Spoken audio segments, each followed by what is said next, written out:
What would you choose if God asked you for your greatest wish? Power, riches, or something else? In the previous episode, we saw Solomon receive wisdom from God, but now that wisdom will be put to the test.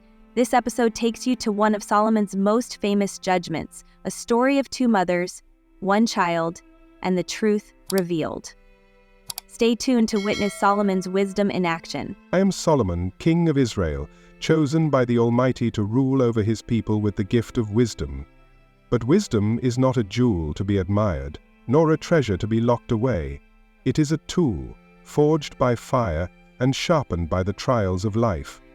When I prayed for wisdom, I did not yet know its weight, that to be wise is to bear the burdens of justice, the pains of truth, and the cries of the broken. One day wisdom was tested in my court.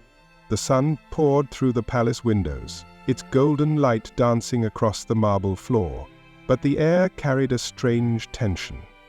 I sat on my throne, presiding over the ordinary disputes of the day, arguments over land, debts, and quarrels as old as time. And then the doors of the hall opened, and the day turned extraordinary. Two women entered, their footsteps heavy with the weight of a storm. The first woman stumbled forward, her face streaked with tears, her cries echoing through the great hall. "My king," she sobbed, collapsing to her knees, "this child is mine, but this woman, this cruel woman, stole him from me. After her own son died, she crept into my room and took what was mine." The second woman stepped forward, her movements deliberate, her eyes cold as steel. "She lies," she said, her voice sharp and steady.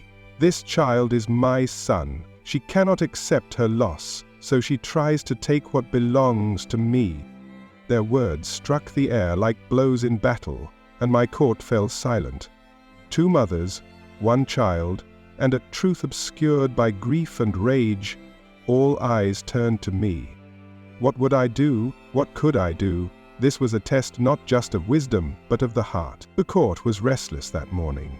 The sun spilled through the high windows, filling the room with golden light that failed to warm the cool tension of the space.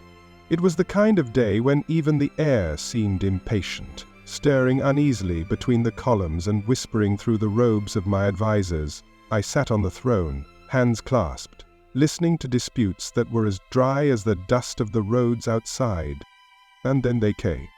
The heavy doors groaned open, and two women stepped in, dragging a storm behind them.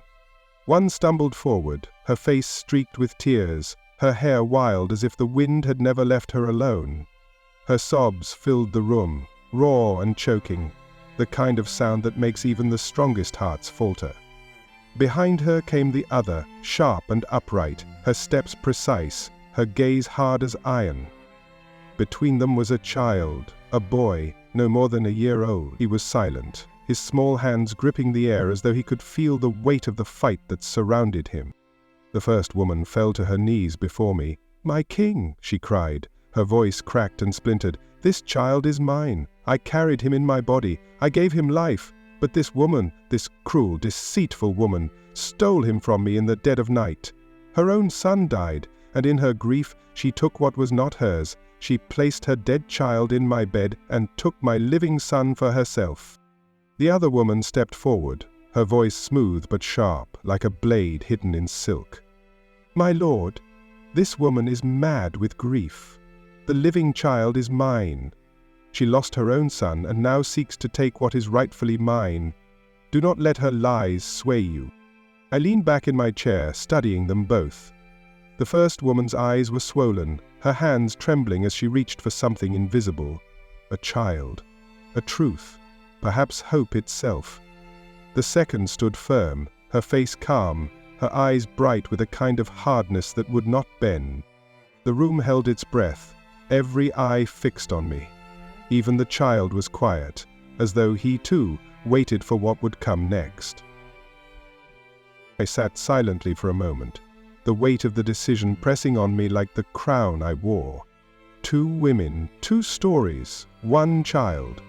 It was a riddle with no easy answer, and yet, deep in my chest, I felt the stirring of something larger than myself, something quiet and certain, waiting to be spoken. "Bring me a sword," I said. The court gasped.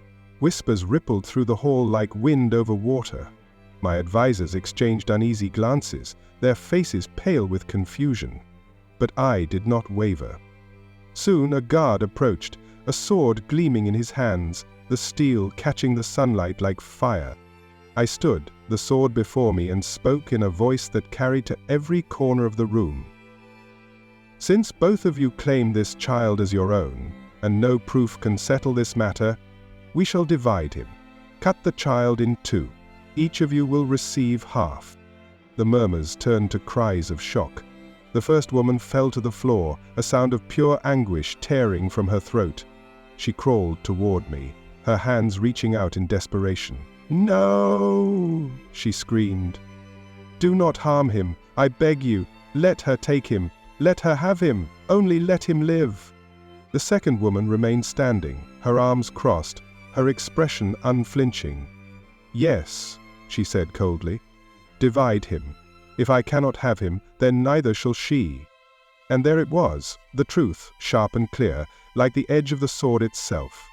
It did not scream or demand, it simply stood before me, undeniable and still.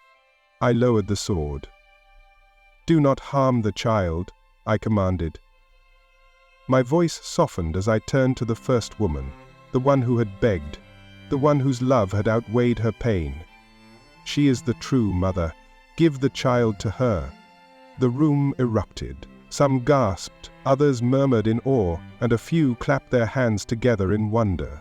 The first woman gathered the child into her arms, her tears falling freely now, but they were tears of relief, of joy. She held him as though she could never let go, her body trembling with gratitude. The second woman shrank back, her face pale, her defiance shattered. She opened her mouth as though to protest, but no sound came. The truth had undone her, leaving her bare before the eyes of the court. As the murmurs swelled around me, I sat back on my throne, watching the scene unfold. I had seen what I needed to see and heard what I needed to hear. This was not just about a child. It was about love. The kind of love that sacrifices everything for another. It was about justice. The kind that listens to the heart when words and accusations fail. I stood and addressed the room. "Let this be a lesson to all who are gathered here. True love is not selfish. True justice looks beyond words and accusations to the heart of the matter. And true wisdom is a gift from the Lord to be used for the good of His people." The applause swelled, but I did not bask in it. There was no triumph here, only the quiet satisfaction of knowing I'd done what was right. When the court emptied, and the sun began to slip below the horizon, I remained seated in the quiet of the hall. The shadows stretched long across the floor, mingling with the weight of what had transpired.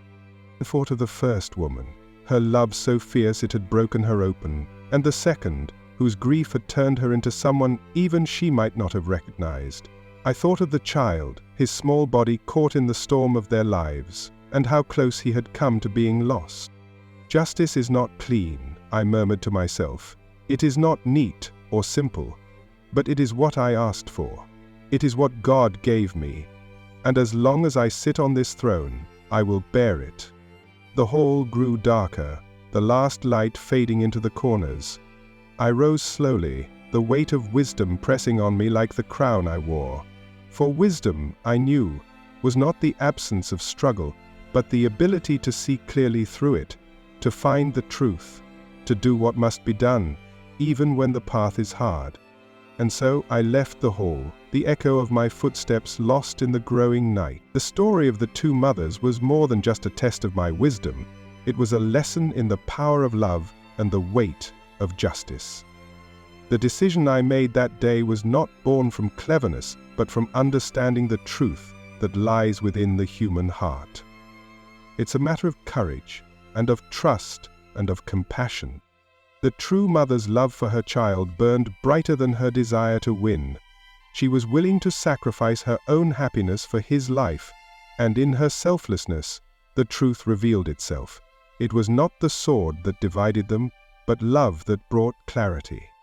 As a king, I learned that wisdom is not just about knowledge. It is about empathy, about hearing what is not said, and seeing what is hidden. Justice is not clean, nor is it easy. It demands courage and compassion in equal measure. So I ask you, what would you have done? Would your wisdom lead you to truth, even when the path is hard? What would you choose if God asked you for your greatest wish? Power, riches, or something else? In the previous episode, we saw Solomon receive wisdom from God, but now that wisdom will be put to the test. This episode takes you to one of Solomon's most famous judgments, a story of two mothers, one child, and the truth revealed. Stay tuned to witness Solomon's wisdom in action.